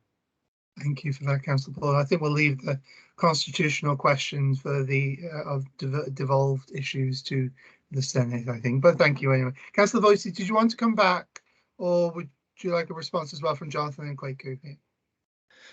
No, I hear what has been said, that they're all priorities, and that we're trying to get funding for all of them and trying to run them all at the same time. So I fully understand that, but you know, there's a socio-economic impact for each of these projects, and clearly, you know, looking at the convenience for our citizens, you know, that there should be perhaps a priority, but we will still take money for number 2 or 3 on the list if it comes. So I just wanted to make that point, that, you know, we should really perhaps, based on socio-economic, have in the back of our mind a priority. They all provide, Chair. They all provide socio-economic and environmental improvements and benefits to the whole of the county. Because if we were able to secure funding for we'll have to think of a better name for it, the Ford branch line, and that was to increase the opportunity of new investment within that area, then that's going to provide us with economic benefits, just the same as we're going to have increased active travel as part of the Pemprisk and level crossing. That is going to provide environmental improvements, well-being improvements for people living in that area, and also will reduce the issues of idling traffic at a clogged up level crossing, which is obviously going to have significant environmental improvements. So each of these projects is a strategic priority and has benefits across social, environmental and economic. Thank you. Thank you for that, Councillor Bolton. Okay, so we're going to move on now from Councillor Voice's question, and we're going to go to Councillor Gareth Howells with a number of questions on a number of these projects. But I think the first one I've got written down here is the integrated bus and train station. Councillor Howells. Yeah, thanks, Chair. And I think the idea of the development of the railway station to make it like an integrated, like a hub there, I think that's long term. That's a sensible approach, and I fully support that. And obviously, you know, I think as Councillor Voice said about the opportunity about the current bus station, about using that as some sort of economic development, I think it is good. I just want to know how we see that fitting in, sort of, you know, this is a long-term project, obviously with our partners, Transport for Wales, Network Rail, etc. So I just wondering how we actually see that developing as a transport hub. That's my first point. I also wanted to come in. Councillor Baldwin mentioned the Ford, the branch, the Ford line, you know, and I think the idea of that, using that as some sort of opportunity if we have economic development there, I think is right. The issue obviously is it might be suitable for minimum modification for light rail, but obviously for heavy rail, you know, knowing what the Network Rail charge for doing this work, it's quite excessive. The other point I wanted to come back on is, and there's this idea about, I think the leader made the point that we should be looking at an integrated approach. And one of the points I wanted to say was, and Councillor Shaw touched on it in relation to that there's no link with for the Ogmore and Garw for buses into Tondy. And of course, historically, the lines there all, and the Llinvi Valley, they all sort of merged into the junction there at Tondy. And I was wondering, if we're looking at a feasibility study going forward, and I think the leader may be quite happy with what I'm going to say, should we also be looking at the feasibility of exploring the option? You got the Ogmore Vale extension, which is a line from Tondy, which goes over towards Pyle that way in Cefn Cribwr, Kenfig Hill. Wouldn't be something we should be looking at through the with you know, if you're part of the South East Wales Metro, about having some sort of link there, which could link in potentially into Pyle to the station there, and would be an integrated hub for, you know, for the buses and that. And I was just wondering, those are my basic points on there. I could come back. I want to come back a little bit more about the Uni Road thing as well, because I think that's an important link. But the problem we have there is that with the fact that we still only have an hourly service to my stake, I'm just concerned that you know, it's not going to get the use it's going to do, and I want to know what we could do in relation to the Welsh Government has talked about having more control over bus companies and about directing them with how they provide bus routes that are suitable and not routes that just making profit, that they're for the people. What work are we doing through Welsh Government or through colleagues in the city region in relation to getting more support and more influence on bus companies? It's a bit of a ramble there, but it's been more of a holistic point there that I want to make. I've used a couple of examples. I hope that's clear. Thank you for that, Councillor Howells. Jonathan, did you want to come in, and then I'll bring in the leader? So, Jonathan. Thank you, Chair. Sorry, Councillor, you mentioned the integrated hub. Which project were you referring to there? Is that well, you know, you talked about the Garw and the Ogmore about the buses, right? Yes. And you know, Councillor Shaw mentioned earlier that there's no link into Tondi, yeah. And I've always thought there was a meeting up in I think in one of the leisure centres a few years ago, just not long after I became a councillor, where we were invited to look at options for regenerating, and there was a talk about people saying about transport links, and I did say at the time, and it was put down, about the opportunity of using by Tondi railway station there is some land there. Surely we should be exploring as a feasibility study some sort of transport hub there, which links in, you know, if we have an integration of public transport, whether it's active travel, buses, trains, you know, as the leader said, buses are more used than trains because of the fact that there's a lack of railway infrastructure left. Surely we should be looking that the Tondi hub there, as I call it, would be an ideal thing going forward for something for a feasibility study, and that's what I'm looking at. If we're talking about an integrated approach across the county borough. Thanks, Jack. Yeah, well, that is something we would look at as part of that that study into bus priority and enhancements in the valleys. That would be something that would be picked up under that, and yes, we would look at what we can do, how we could sort of enhance the facilities we've got at our gateway stations. So we would pick that up. Yeah. Okay, thank you. I think it's a very good point, well made, that they perhaps underutilised in many respects, and we can certainly do that. I don't know if you've got anything more to add to that, Quaco. Yes, John. Thanks, Chair. Yes, we will on Councillor Howell's point and what John has said. We will raise that as part of the WellTag Stage 2 study taking place on the Mistake enhancement line, because they all link. So actually, that study was the stakeholder engagement was supposed to come on today, or I think tomorrow, but it's been postponed. But work is still taking place, and this morning, the consultants working on it have sent us some a request for information in terms of location of land users and location of future transport improvements to fit into the whole study on the master enhancement. So it's a fair point, Councillor. So we will raise it as part of the WellTag study. Thank you. Can I just quickly say, and see the leaders come on, because I thought that if we could do something with the line from you know, look at a feasibility of redoing something with the line from Tondi to over to Pyle, whether we could use it as light rail, I'm sure the leader would be delighted to operate either the first train or first tram from Tondi over to Pyle, and we could link in there. Thanks, Jeff.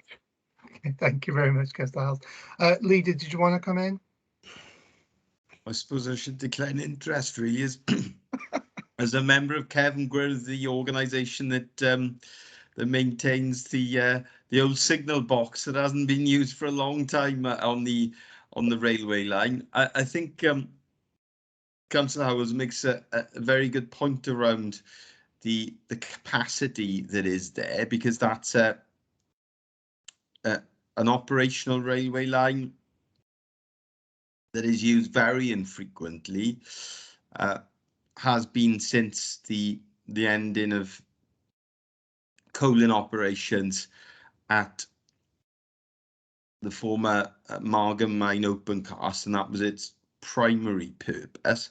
But of course the line is there and it does provide a connection and can potentially be used, and we did raise that with Transport for Wales, and we've asked if that can be explored.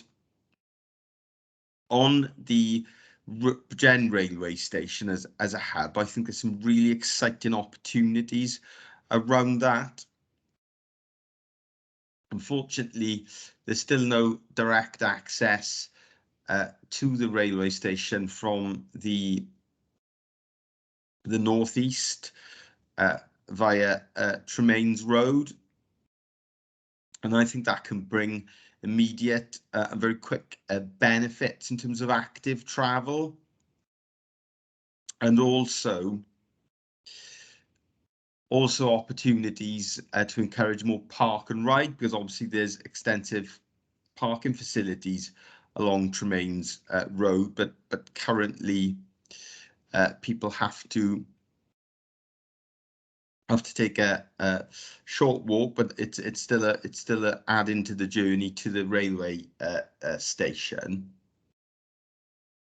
And also there's real opportunities around creating some vibrancy at the railway station in terms of alternative commercial uses. And then finally, of course, that distance between the bus station and the railway station in Bridgend can be a real barrier for people, because of course it's a very steep hill, and we know that does deter some journeys. So what we're keen on doing is re-establishing the bus links, so that there are direct bus links with the railway station, to encourage that metro usage, where people, because the aspiration of Transport for Wales is to establish integrated single ticketing, so that people could be travelling from all over the county borough using a metro ticket from Pontycymer, for example, and it would be one ticket, and it would obviously be a cheaper ticket, and they would be able to travel directly, or just have one bus change to the bus station.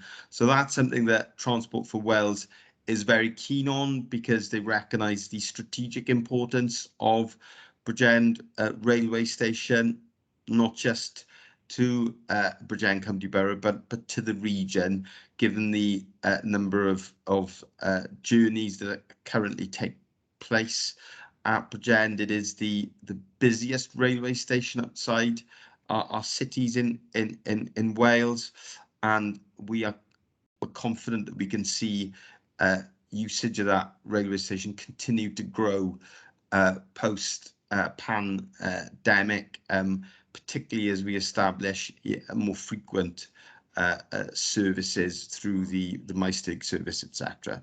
Thanks, Chair.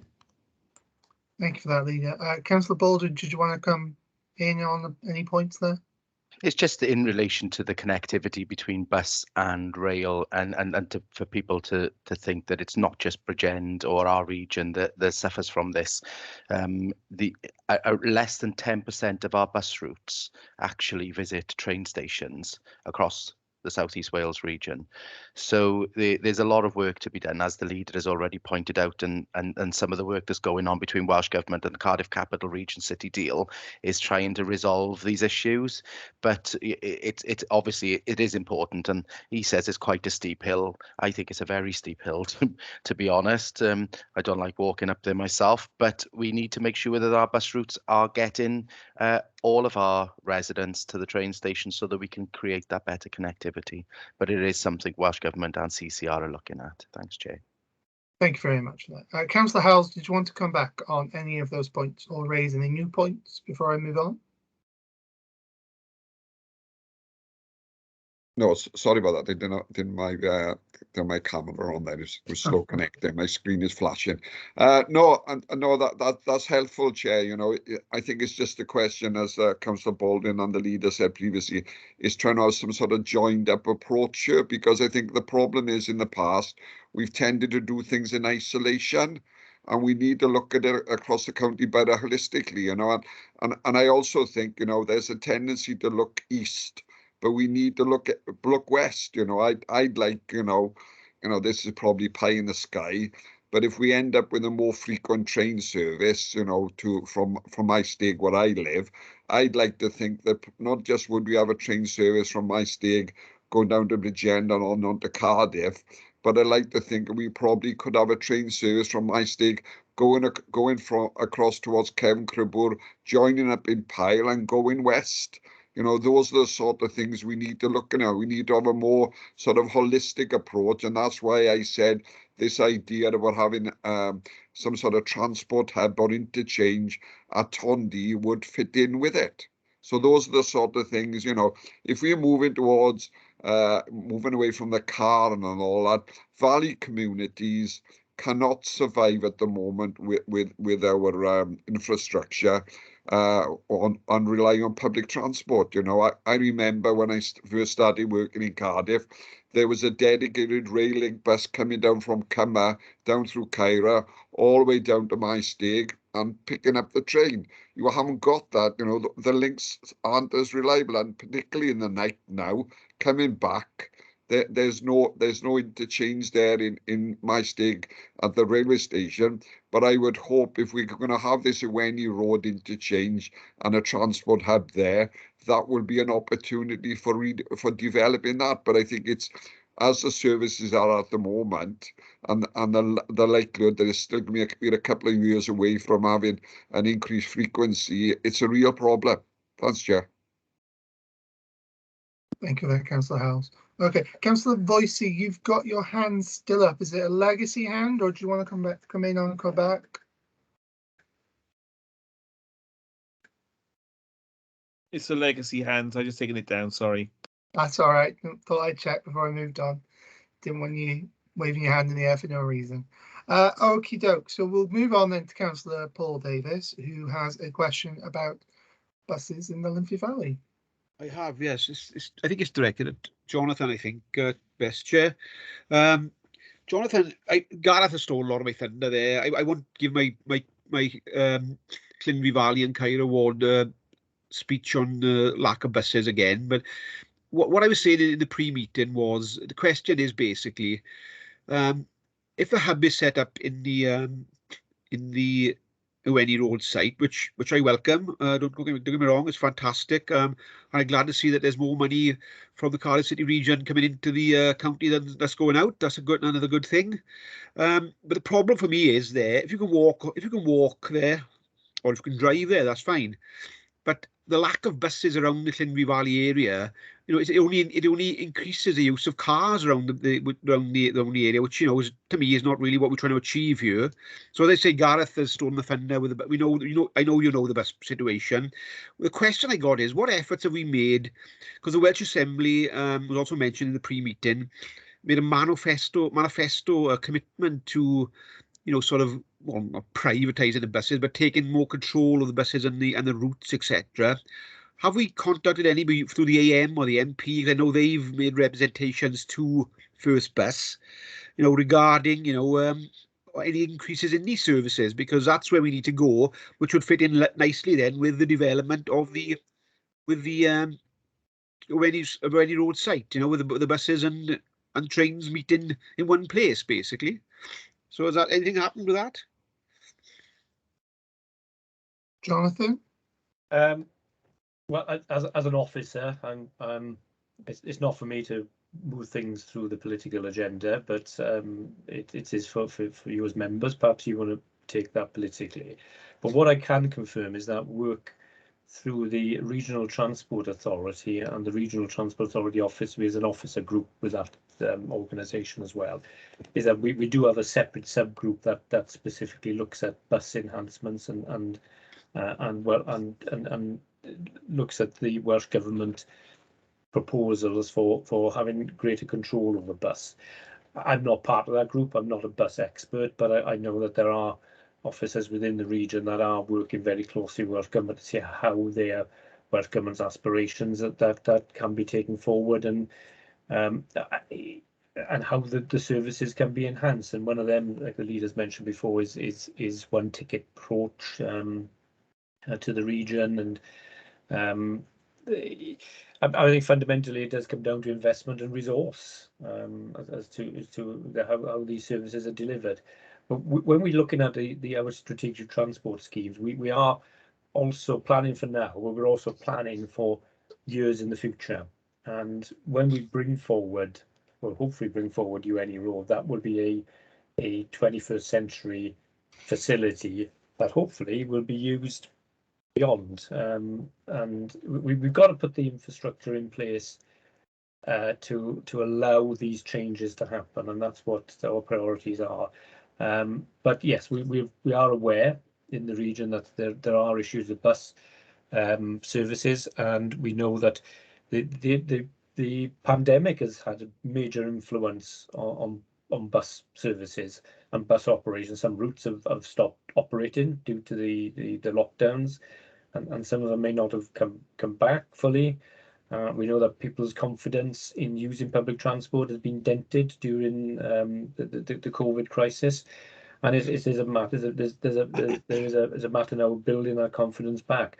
But we've got to, as a strategic organisation, as a strategic planning group, we've got to start looking to build these facilities and allow the operators then to make their own enhancements as and when. But I'm not sure. But I've not been involved with any sort of political progression in these matters, but I'm fairly sure that there may be others that have. Can I come back quickly, Chair? Pushkin. Yeah, thanks, Joy. I take your point with the politics, John, in fairness.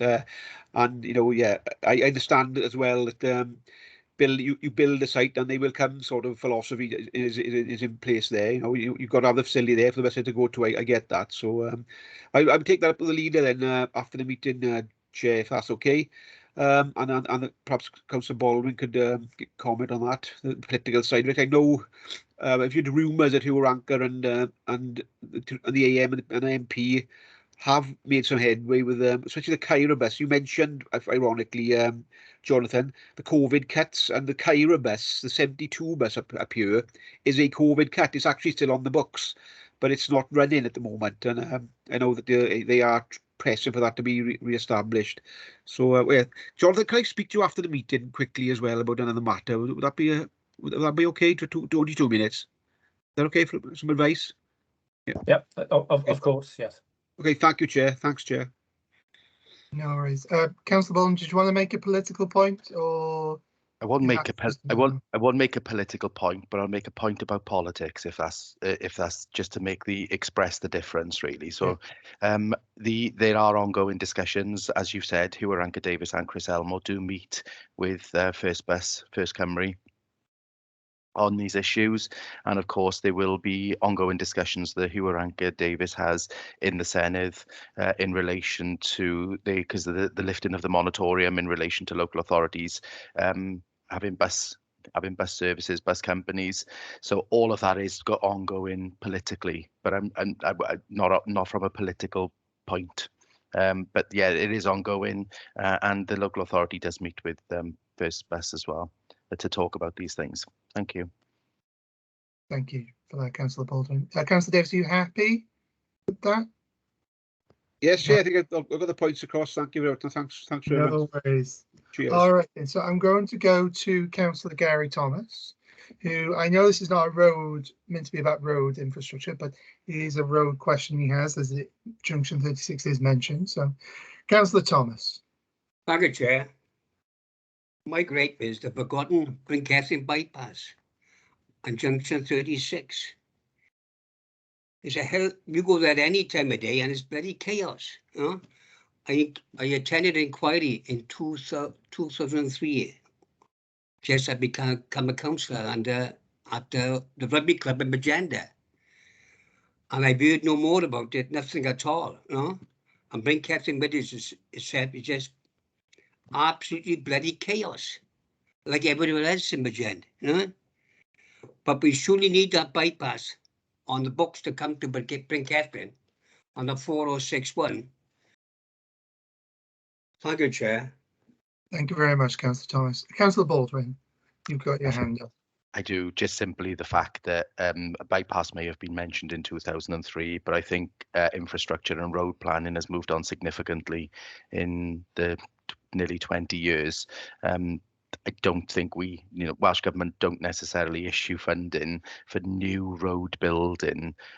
So it's about how we can improve the infrastructure through train and bus, but do recognise there are issues with Junction 36. Thanks, Chair. Councillor Baldwin. Councillor Thomas, did you want to come back? Because your hand's I would still if I up? could, please. You're more than welcome to. There was no money there in 2003 in the Welsh office. And there's no money in the council now at 2022 in Magenta, all the Welsh office. I don't think So it's looks like we're not going unnecessary. to get this bypass of Catherine. It's going to be bottlenecked until my dying days, looks like. I think it's a change in policy more than necessary. Well, The issue more than anything on that. the policy though, it doesn't work, is it? When people sit in their car between 5 and 10 minutes there in the morning at night, you know what I mean? And the damn place is getting polluted terrible. I'm going to bring the leader in now because obviously he was around back in 2003, not as the leader, but he was around and he might have some more information on this. Whilst I am a very long-serving member of the authority, I wasn't about in 2003, I'm afraid, Councillor. Well, 2003 elected.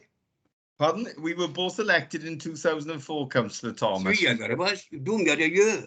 2004, we were new kids on the block. I just wanted to highlight the fact that one of the projects we're looking at is a well tag assessment. Welsh Government are kind of an assessment of the junctions, the motorway junctions in Bridgend, and inevitably, as part of the review of that junction, Junction 36. There will be a consideration of the immediate highway network, and that will of course include the main arterial roads to the junction, including the route that Councillor Thomas is referring to. That's not to say that there are plans, but what it does mean is that the Welsh Government will be looking at what action can be taken in the round to look at transport around Junction 36, because one of the reasons why that is a busy route, isn't it, Councillor Thomas, is because it is the junction at which people join or leave the M4. And Bryn Catherine is the route for people, for example, travelling south from the Garw and indeed the Ogmore Valley. So that will be considered as part of the well tag assessment. And we haven't discussed that much today, but I do think there's some real opportunities to improve. I suppose this is partly responding to Councillor Shaw's point. There's some opportunities there to improve bus links across the junction. So I've been sat on a bus along with other traffic on Junction 36. And in other places, they've introduced bus priority measures. And we can certainly, and we will certainly consider that alongside Welsh Government for Junction 36, but also effective active travel routes. So Junction 36 often is congested by people undertaking very short journeys. For example, people dropping off or travelling to work in the Pines, and perhaps they live in Pendray or in Bridgend, but there's not safe walking routes there. So establishing those active travel routes would be important as well around Junction 36. And what we will also be looking at as well, Councillor Thomas, is that junction by the school at Brinkethin. I know that is a real is a real pinch point, and we need to look at ways of addressing that pinch point, and manage that flow of traffic better if we can. Now that will require significant investment. It is a pinch point that we will look at.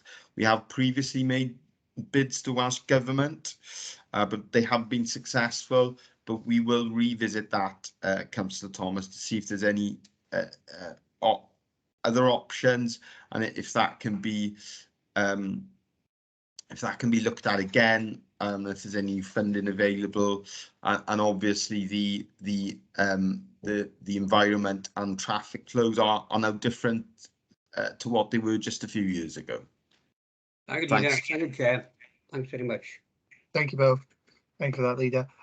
Okay, I've got no more people on my list to speak. Councillor Thomas, I'm assuming you just haven't put your hand down yet. And let's see. No, and Councillor Voice, did you have another point, or is it still a legacy hand? Sorry, I thought I'd taken it down. Sorry. Oh, that's fine. Just wanted to double check. I don't want anyone missing out. So on having their put their points across. Okay, then I have no more speakers, so I'll bring this part of the meeting to a close. Thank you, officers and cabinet members and the leader, for joining us today. You are more than welcome to leave. Thank you for coming. Thank you for answering our questions. Members of the committee, please stay on the call. Thank you, Chair. Thanks all the committee. I asked Jonathan to stay in the meeting. He'd have to leave, obviously, when I have to give him a ring. Yeah, give him a call, Councillor Davis. Yeah, you can't stay through this. I understand that, Jonathan. I'll ring you, Jonathan. Please call me when you're done. I'd be happy to take your call. Thanks. Yeah, thanks, Jonathan. Thanks all. Bye-bye. Good, Chair. Sorry. Ta-ra. That's all right.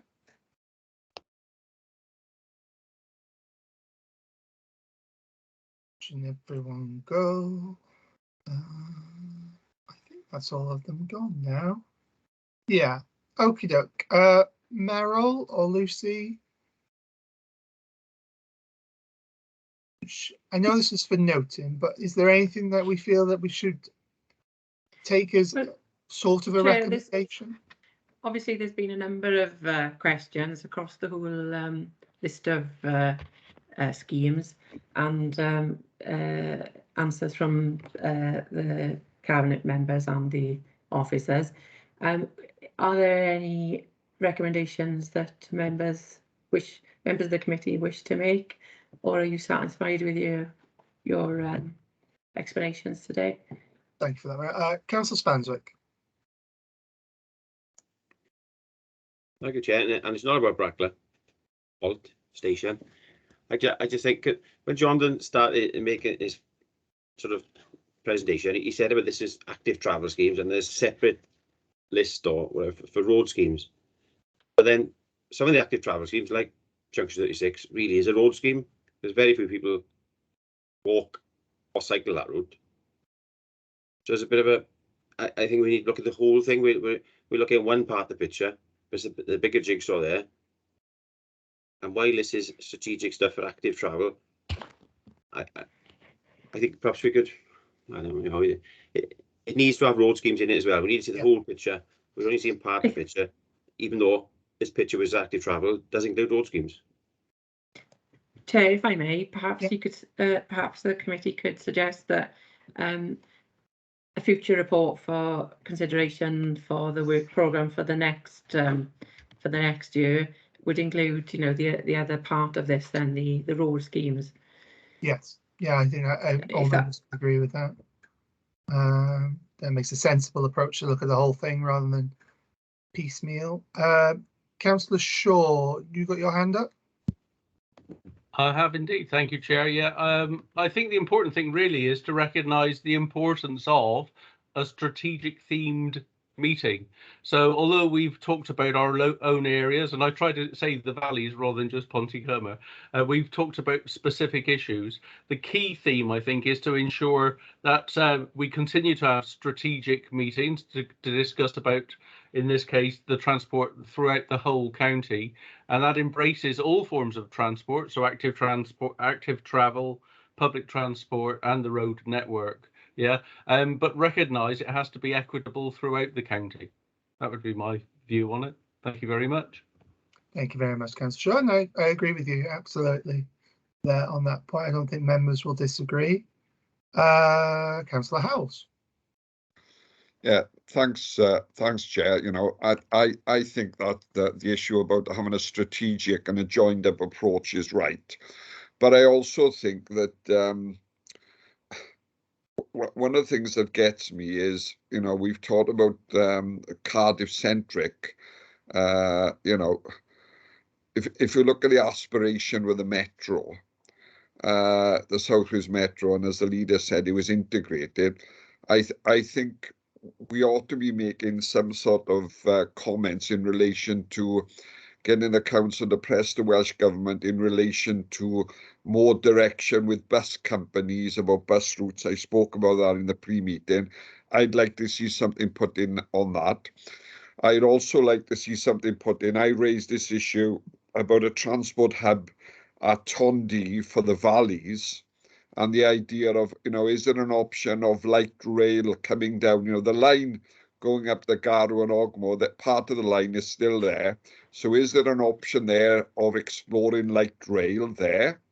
And follows up to the point that Councillor Shaw said about them being the poor relations, or the option of having, you know, the signal box in Tondy. I don't know whether it's going to be knocked down or they may have it as a listed building, but there is land going to be there that we could put in a transport hub, so that if this idea long term of having public transport, of having the valleys joined up and having a hub there, that we can put something in there and ask that they look forward, you know, that feasibility study. They spoke about it, but we want to make sure that they actually do look at it and see what we can do to improve accessibility for people from the valleys to wider public transport. Thanks, Chair. Thank you for that, Councillor Howells. Yeah.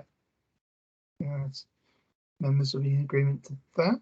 Chair, could I just ask that obviously members are proposing recommendations that they are agreed by the whole committee, so, because it's the committee's recommendations, that's all.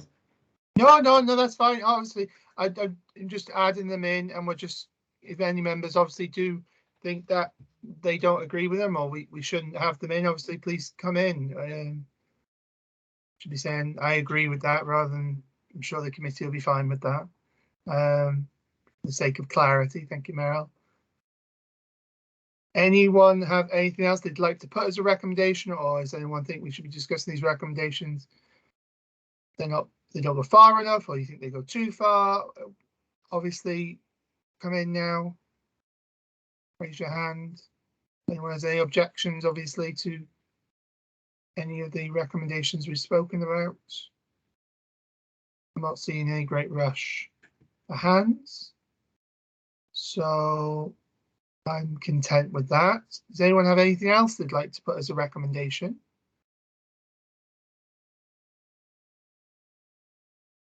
Nope. Okay. So then have we got the Meryl then, I'm assuming everything's all right there?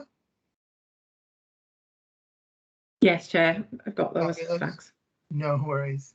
Okay then, if members have nothing else to bring up, we'll go to urgent items, and I have no urgent items, so thank you all for coming. And this is our last meeting of the Subject and Overview Scrutiny Committee 3 before we all go before the electorate or retire, whichever your choice is.